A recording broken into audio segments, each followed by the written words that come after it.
Hi and welcome back to my channel. I thought I would do something else, something different. I plan on doing this diamond painting. I'll just show you how it looks here, and then I'll make a picture or something with the actual painting. So while I do this, which I think I'm going to do like on half of the screen or a third of the screen, because this is a new thing, just trying to get this last blue drill in here. I need every drill because I don't know what's happening with this picture. There's not even a lot of that blue. And that blue, which I didn't get the label, and I'll be talking both ways. I'll be talking about what I'm doing while I'm doing it, but I will also be telling you what my November reads were. This is a new thing, and I hope that it works. And let's get to it.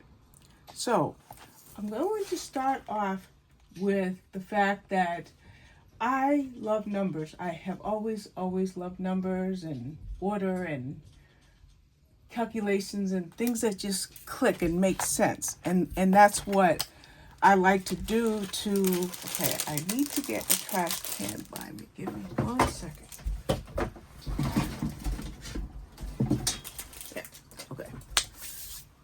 Trash can, got the scissors, got a couple of trays, I've got the containers, I've got the drills, I've got the painting. Here we have 3371 and 938, right? I want to show you something how I do this when there's this many drills.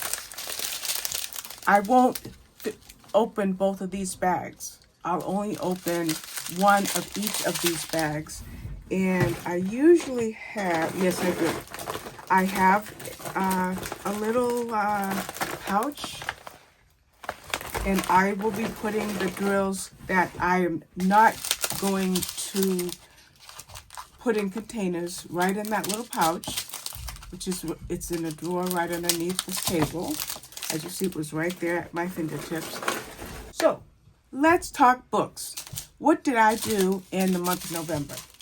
Well, first of all, it's NetGalley November, which means that today is the last day of a really great event that was held by, I think there was 17 hosts, organized by Reading with Dr. B, Koda, and Nicole.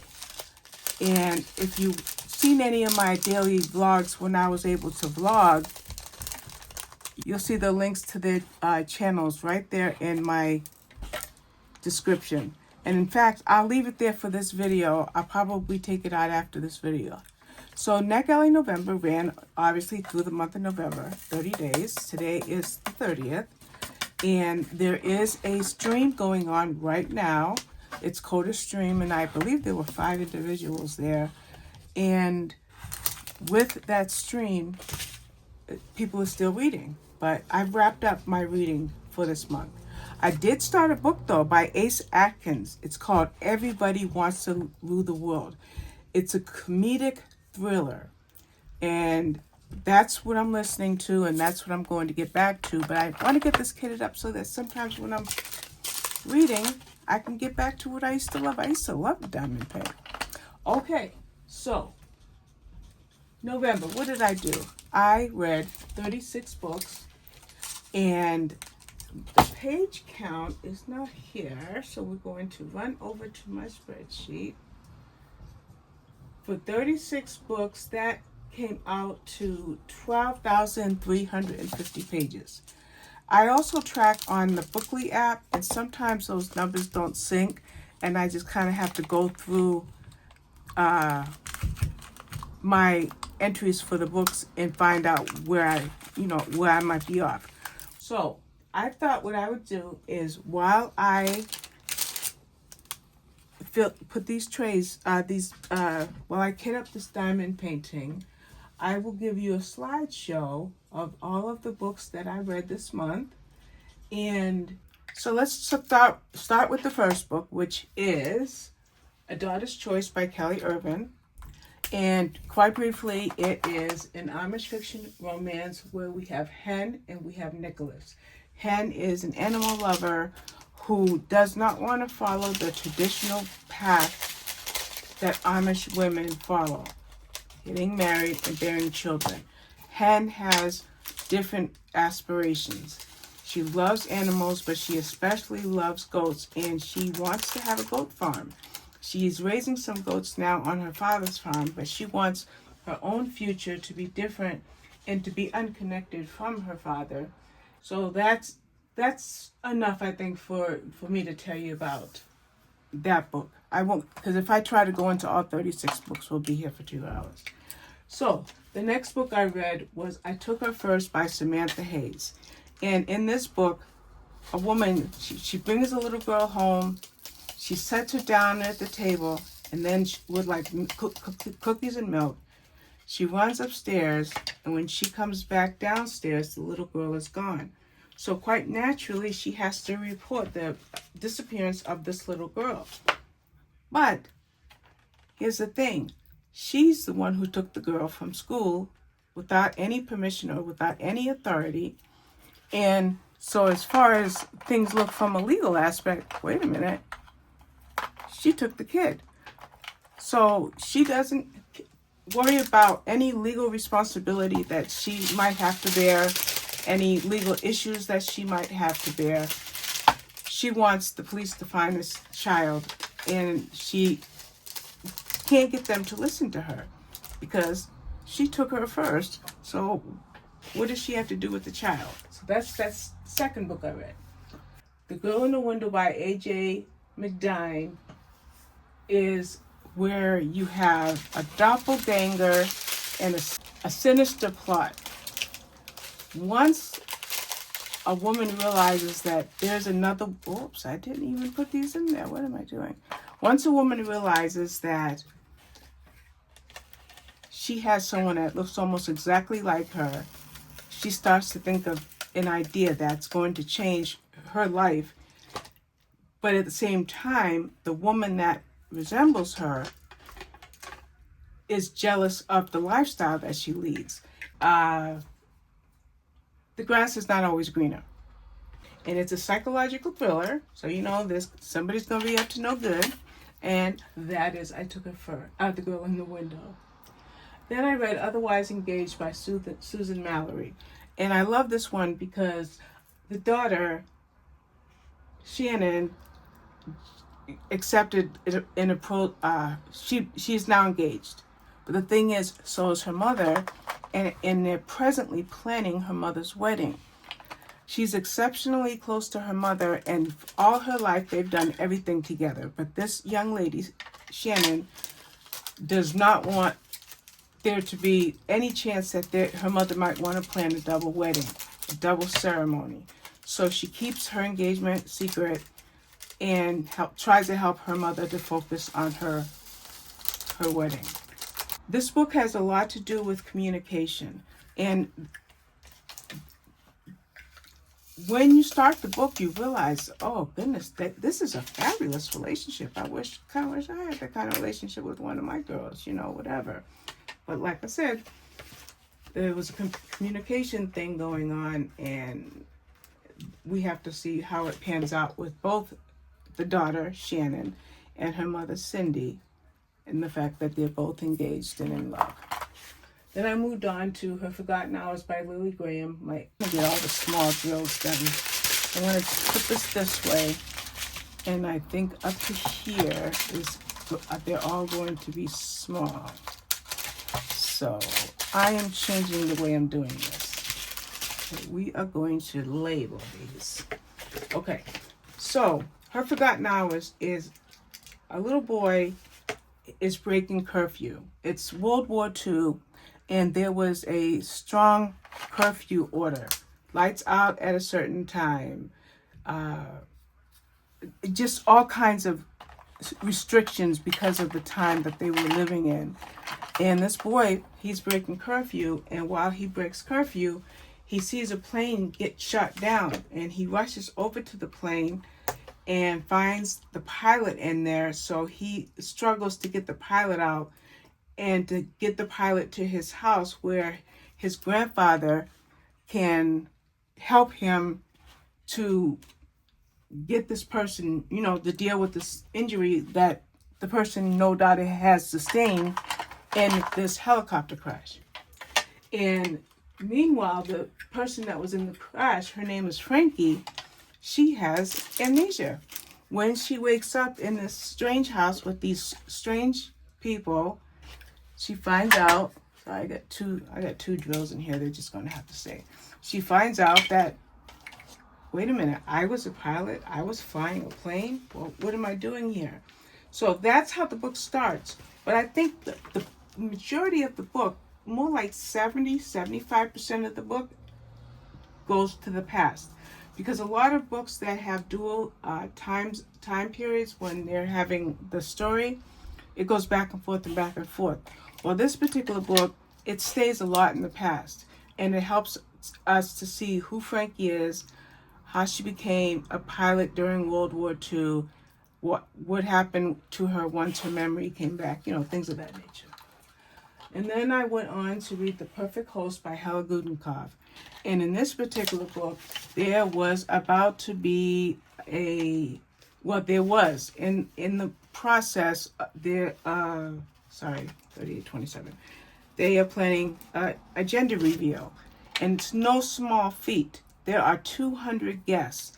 And the father, soon-to-be father, has a very elaborate way to reveal what him and his wife's baby is going to be. And just as the event or the reveal happens, there's a huge explosion. Dozens of those guests are now rushed to the hospital, and one of the guests dies. The interesting thing is, because this is a psychological thriller, well, I don't know if it's more of a mystery thriller. The police, as they start to investigate, they realize it wasn't an accident and that the victim was actually murdered.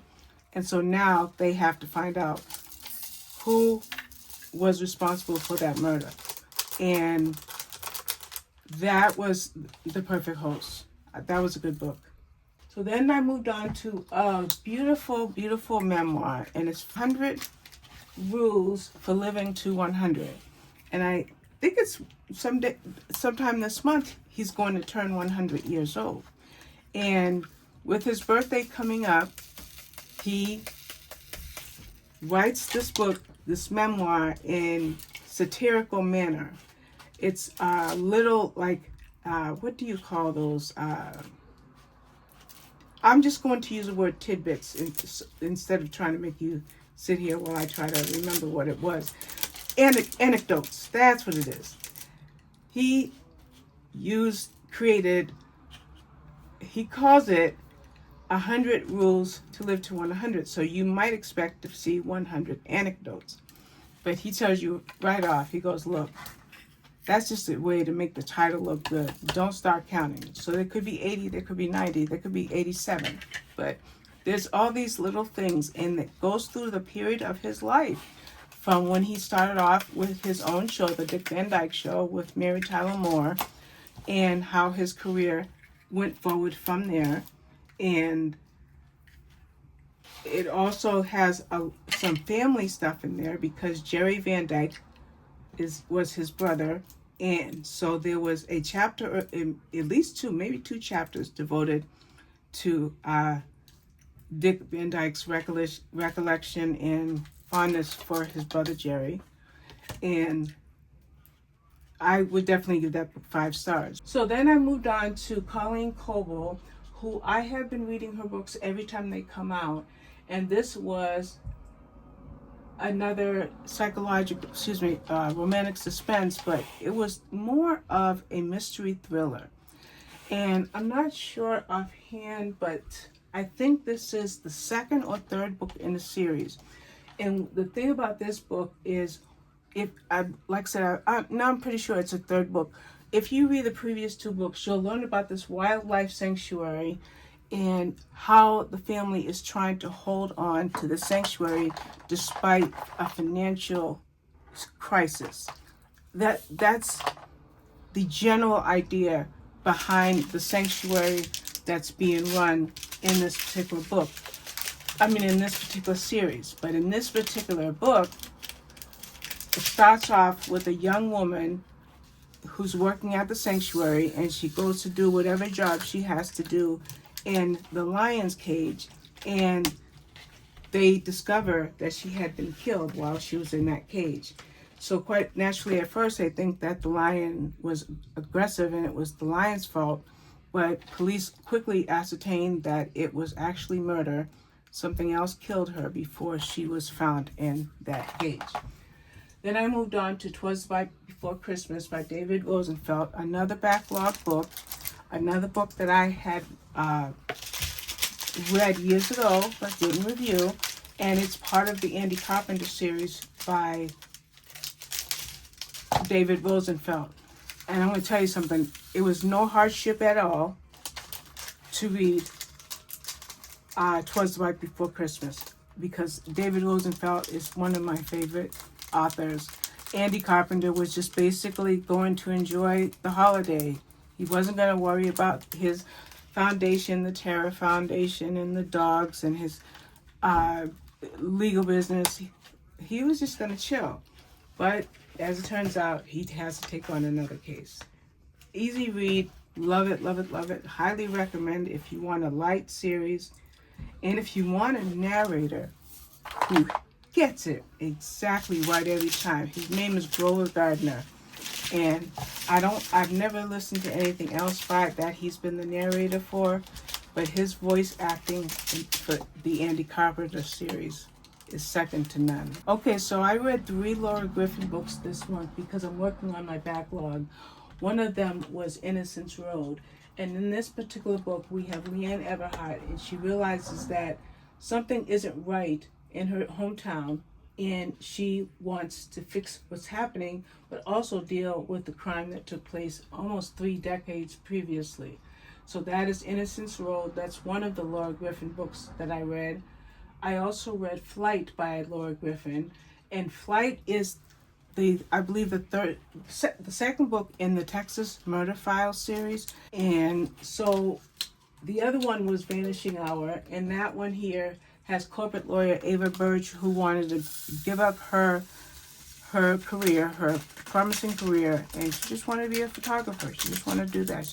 But there's a murder situation, and she ends up working with someone named Grant Wyckoff, and between the two of them, they are able to solve whatever's going on. So those were the 3 Laura Griffin books that I reviewed. I read What She Saw by Mary Burton. And Mary Burton writes good. And I've read a few books by her. And what I like about her books is even when you have a dual timeline story, you might be taken out of the story for a moment, but you pulled right back in. And that's what happened with this particular book with Sloane Grayson, who returned to the small town in Virginia, to try to figure out what happened to 3 women that disappeared 30 years previously. 3 women plus her mother. So 4 women that disappeared 30 years previously. And she wants to solve this case. Then I have a book by Amy Clipston that comes out on the 2nd. And it's the 2nd book in a series. So I grabbed this from my library, and it's called The View from Coral Cove. It's basically a woman named Maya Reynolds who returns to Coral Grove, and she falls in love with this beautiful 8-year-old girl, but then she also falls in love with the little girl's father. So that's a sweet little love story. And then I went on to Still Waters by Patricia Johns. And here we have not really, this is more Amish fiction instead of Amish romance. Because your characters here are, in this book, they're trying to figure out their future. Because in the Amish tradition, after a certain age, you get baptized. And you're part of that community, that situation for the rest of your life. Well, our protagonists in this book, they were questioning They had questions, and those questions didn't have answers. So that's why I said this was more an Amish fiction, but I loved it anyway. Then I moved on to 2 books by Emily Shiner, Uninvited and Unmarried. They are the perfect couple's story, and it's nothing but murder, revenge, secrets, lies, and chaos. And actually control, some control exists in there too. They were both really good. I gave them 4 stars, but I could have easily given it 5 stars. So those were the 2 books that I read by Emily Shiner. But then I also read a Deborah Webb book, and I am always going to read every Deborah Webb book that I have, but I'm not going to jump back to the other part of the spreadsheet because that's why I keep getting mixed up. But this particular book was Closer Than You Know. It was an older book that was in my queue, and this is a case of a missing reporter, and it's the second book in the series. The first one was Deeper Than the Dead, and I also have Secrets You Can't Keep. At some point, I would love to make videos for those little mini, trilogies and duologies. I'm going to do that. Then I read a book that doesn't come out, I believe January 26th, if I'm not mistaken, and it's called Beth is Dead, and it is a YA thriller, well, not thriller, but a YA mystery by Katie Burnett, and if I'm not mistaken, it's a debut novel. I don't have full notes on that because my review is just in the draft stage since the book doesn't come out for like 2 months. But this was really good because it was a takeoff of Little Women, my favorite book of all time, and probably, I won't say my favorite movie. My favorite movie is The Sound of Music, but Little Women, yeah, that's one of my favorite movies. I'm just going to jump in for just one moment and mention One Little Mistake by Miranda Riss. And there's a question that I ask myself at the beginning of my review. How far can forgiveness really go? And that is the impression that this book left on me, this 5-star read, where Kate created a spreadsheet of rating all of her friends and other parents at her children's school on a scale of 1 to 10. And some people received a very low rating. And guess what? That spreadsheet got out and everybody has seen it. So she was devastated. Beth is dead. She was found murdered.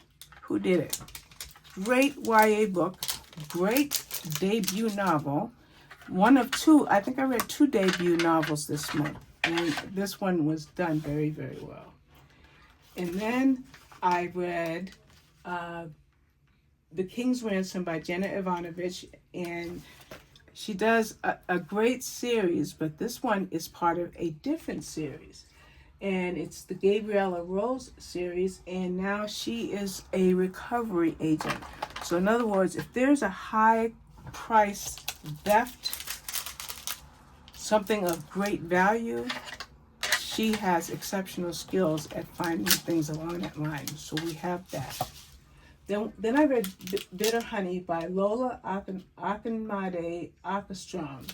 It's about a young woman named Tina. She was mixed race, and as a mixed race young woman, she always wanted to know more about her father, but her mother just simply told her that her father had died. Well, Tina's not just any young woman. She's an extraordinary young singer. In fact, they call her the Swedish Siren because of her beautiful musical talent. And now she has a chance to go to the U.S. and sign a huge contract. Well, just before, it was like right after a, performance. And as she's thinking about her life choices, she's contacted by a man who says he's her father. And that makes her very, very unhappy because now she's got to deal with her African mother. Her mother's from Gambia. By the way, this takes place in Sweden, okay? The mother is Gambian. The father was a white Swedish man. And now, well, Tina is about to sign a huge contract. But the story to me, and I think to a lot of people, is relationships. Tina and her mother's relationship with Tina's father, and then Tina's romantic relationship. So this book dealt with those heavy issues of these people in their relationships, especially with Tina not knowing much about her father. Then I moved on to 59 Minutes by Holly Seddon, and there's been an alert. In 59 minutes, nuclear bombs are going to drop. Find safety. You've got 59 minutes. So the story follows three women trying to get to some destination. Like one woman is trying to get to her daughter, another woman is trying to get back home, so whatever their destinations are, they're trying to rush because in 59 minutes the world's going to come to an end. Or at least they're part of the world. So then I moved on to Death in Denagwan. It's the 6th book in the Tia Rose series.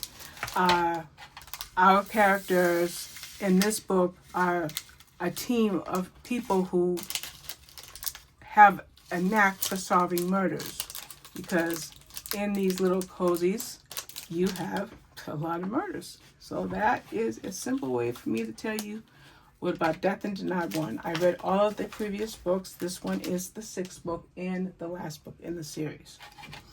And then I read a book that I'm not quite done writing the review for, which is Murder on a Frosty Night by Verity Bright. Eleanor Swift, her husband Hugh Selden, and Eleanor's butler Clifford, they have formed a detective agency called the Byron Protection Agency. A little backstory: Hugh Selden was a detective for whatever the police force is in the UK, and I'm drawing a blank. But now he's no longer working there. He's retired. Eleanor was a world traveler, but when her father, somehow she was contacted that not only did her father die, but now she's a lady, a titled lady. And so she inherited either her father or her uncle's butler, and that is Clifford. And the three of them together with her dog Gladstone. Gladstone, the little pug, appears in every single book, so you'll definitely want to read them all because they were good. And I believe that was book number 24, so that was deep into the series. Now, I then moved on to Secrets You Can't Keep. Secrets You Can't Keep is from people that were found dead in a remote location in Tennessee. But we have Vera Boyette, and she is trying to solve these crimes. This is part of a series. I'm kind of thinking, I think I said this in my review, I'm kind of thinking that this is a trilogy and this ends that. And if I'm pretty sure this was the last book in the trilogy. And it was a good romantic suspense. But like I said, the trilogy is, as it reads, you might agree with me that the series is coming to an end. Then we move on to The Dream Hotel by Layla Lalami. And this was one of my backlog books, and I also had it as an audiobook. And this was, it's in the future. It's a dystopian novel, fantasy, dystopian, whatever you want to call it. And in this particular book, a woman is on a business trip, and she's stopped by agents. And, I don't fly, but I think, I can't remember what agents would stop people at the airport if something looks suspicious. Well, the agents that stop her are agents that are working with this company that has developed this dream chip that's in your brain. Her dreams show that she wants to kill her husband, so she's held for 21 days. 21 days turns into weeks, more weeks, and then those weeks turn into months. And she's trying to get out of there. She's trying to get back home to her twin babies, who are now, I think, 13 months old. And she's trying to prove to the authorities that, I didn't tell you about the implant. Okay. She didn't want the implant when the implant was offered to individuals, but she saw how effective it was on her husband, because the technology that was first designed to help people get a good night's sleep has now become a crime deterrent piece of technology. And they have stopped some dangerous criminals by being able to ascertain what people are dreaming about. Well, she's not one of those criminals, and she's got to prove it. And then I went on to Love Chai and Other Four-Letter Words. This was also a reread. It's the first book in a series by Annika Sharma, and I don't really think I'm going to read the second one, even though my library has it.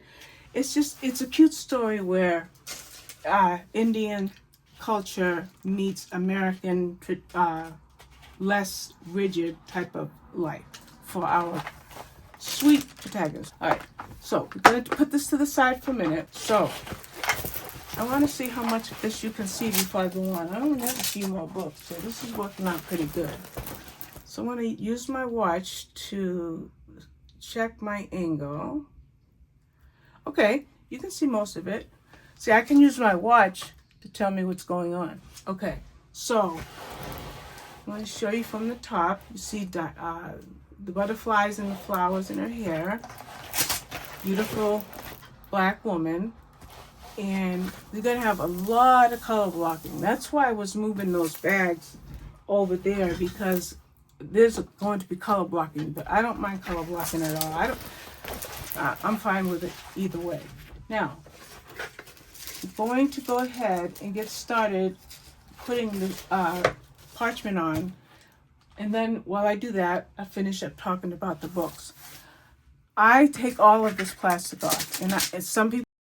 So I definitely thought it was a good idea, and I think you'll agree, to mute this part of the video, because taking that plastic off creates a huge amount of noise, more noise than I'm comfortable with, and I certainly don't want on camera.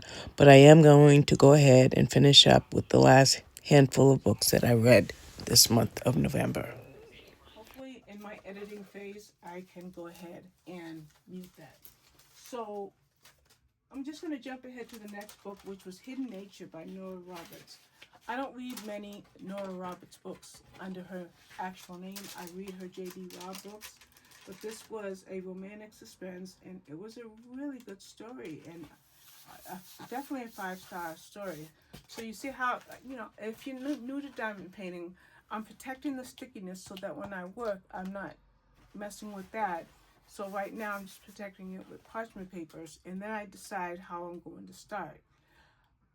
I could start from side over, bottom, top to bottom, bottom to top. I consider that, because I don't think I'm going to start tonight, but yeah. All right, so let's move on to The Gatekeeper by James Byrne. I tried so hard to like this book. I listened to it 3 years ago and I gave it 3 stars. And I have the third or fourth book in the series, and I have the fourth book in the series, but I don't have the second and third books. So I thought, okay, I don't need the light on just yet. So I thought, okay, I'll listen to this again, try to get into it. It's an adventure book, like a spy book, which, when I read like Orphan X by Greg Hurwitz, it's nothing but secret agents and underground and black ops and stuff. And I love it. So I really wanted to love The Gatekeeper, but it still stays at 3 stars 3 years later. And then I read Their Deadly Truth by Carla Kovacs. It is part of her Gina Hart series, and it's book number 18. Now, the thing about this particular situation is not only is Gina trying to solve another case, she's dealing with her heart, because her relationship with Briggs, the DCI, the Detective Chief Inspector, has fizzled. But more than that, he might be involved in the case that she's working on. So that was a good book. Okay, so let's get back to, almost done. The Chase by Candace Fox. Oh my goodness, I like that book. And it was really good because we have the biggest manhunt in U.S. history underway. there was an event where a bus full of individuals were going to a special thing that was being held for the prisoners at the prison. Well, somebody on the bus took someone hostage. He said, no, we're going to take the whole bus hostage, women and children, innocents, unless you release those prisoners. What prisoners? All of them. So all 600 prisoners, they're out. They're gone. They're on. That's it. Bye. Oh, now we have a manhunt. So think of The Fugitive. If you were a fan of that movie or that show, this is it. And then I read The Lake House by Lori Foster. It's not a review title. It was a proofreading title, story, a situation for a book that will be out, I think, on May 26th. And it's kind of like my favorite book of the month. The Lake House is the second book in the series. The first one was called The Guest Cottage. And it's a romance. But my goodness gracious, there was a connection that I had to the story. And I cannot wait till I have the time to sit down and write the review, because I want to weave in how the book impacted me and how it might impact another reader and how well the book was written. So that is The Lake House. And like I said, it doesn't come out to the middle of next year.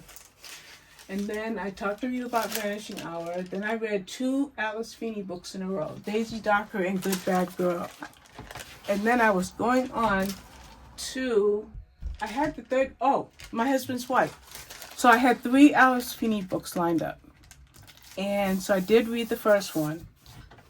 Oh my goodness, the twist in that one was, there aren't words to describe the twist in that book. Excellent book, 5 stars. And then I read Good Bad Girl, another book that was 5 stars. Again, Alice Feeney does her twist. And then when I started the third book, My Husband's Wife, I want to read some reviews on that. I'll just leave it at that. I don't know if I can finish that one. And then I read No One Aboard. That's how I ended the month. And that was by Emmy McGuire. And I have to tell you, I loved this book because it was a book about a family who was sailing to one of, they're millionaires, so they have homes there. I'm trying to figure out what I do. Oh, my scissors. I'm going to just cut this down a little bit to have a smaller one here. They're going on a sailing trip to go from one part of the country to the other because they have homes in different parts of the country. So as they're going on this trip, it's also a birthday trip for their twins who are just about to turn 18. But there's something sinister going on. I think I can say that without spoiling it. But I have to tell you something. When there is a oh my goodness moment in a book, you know it's a good book. And I remember I mentioned that I had a debut novel earlier this month. Whoops, I'm opening the curtains. This was also a debut novel. Very, very well done. I cannot wait to get that review written. So, that brings my clumsy wrap up of all the books that I read. I have to now figure out how to edit this in and get you all the book covers. And I think the book covers I will put on the main screen, and then I'm going to slide this under here. Put this right here. We want this under. Sometimes if I overlap them like this, they stay down, they stay smoother. Okay, so there you have it.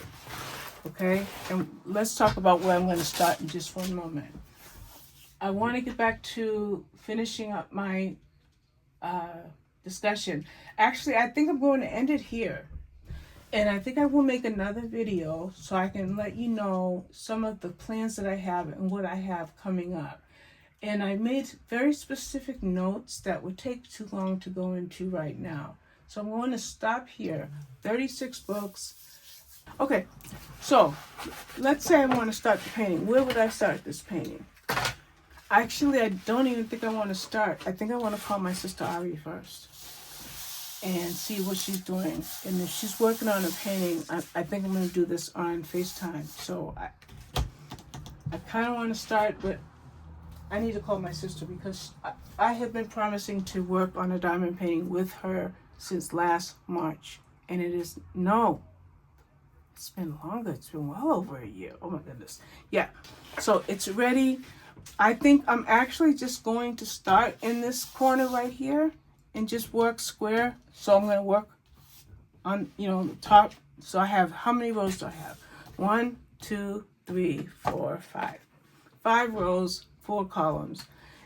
I didn't tell you anything about the painting. Let's talk about that. This is called Bouquet. It's a Diamond Art Club painting I bought about 2 years ago. And it's 20 by 28, so the centimeters are 50 by 70 centimeters. And I got this when I looked at it because it reminds me so much of my daughter Ariana. And I want to hang this right here in my office. I love this one. I have a number of paintings that are not hung because there's only so much wall space in any apartment. So this one here, this one I want to get hung. It has 31 colors, and I'm going to call my sister and see if she wants to do this FaceTime.